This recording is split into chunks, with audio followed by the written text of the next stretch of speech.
What's good? It's your boy CJ Goodfellow. We back with the Boston Clinic. One time for the one time. Y'all know what it is.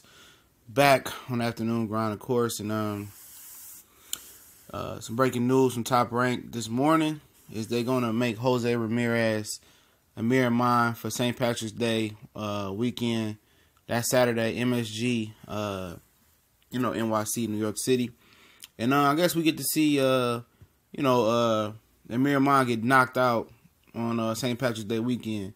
He was the single most overrated, guy that people was hyping. I never seen it in Amir Imam. I've just never seen the talent in him, in my opinion.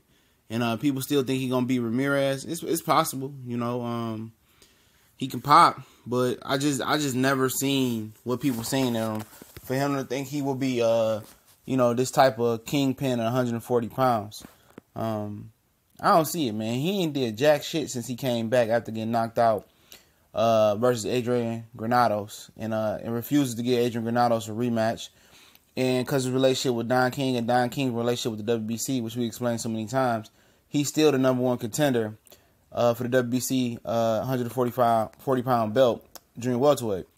Even though he lost and had a few subpar comeback fights versus subpar competition, he still maintains that number one position. He's the number one seed in the unofficial WBC, tournament for Crawford's vacant WBC junior welterweight title.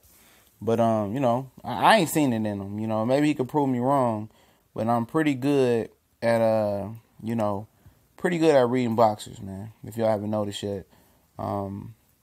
He just he don't have no defense. I mean, he long and lanky, and he can pop, but he don't have no defense. He just don't have. He hasn't found his niche as a fighter, in my opinion.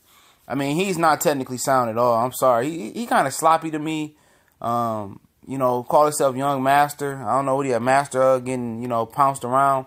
I remember the dude from New Mexico. When I first really started to try to watch him and see what the hype was about for real, and hone in on him.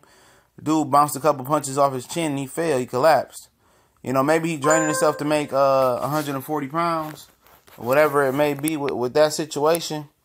But I don't know. I don't see it, man. I caught up Ramirez last fight. Ramirez definitely has the style and the recipe to dog walk Amir Imam right out of the MSG onto the street and dog walk him all the way down to Times Square and drop his ass off. You know what I mean?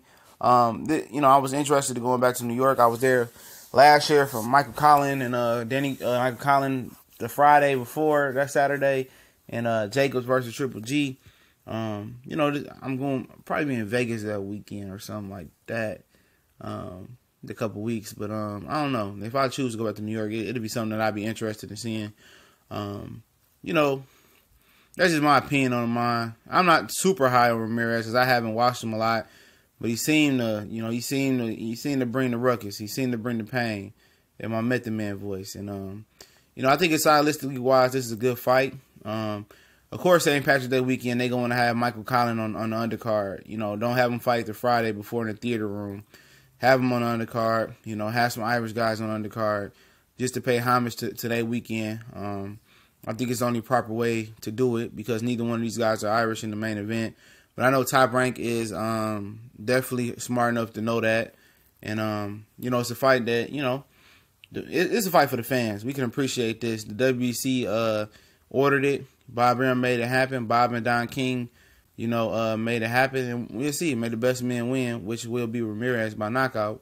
But, I'm telling you that in advance. We gone.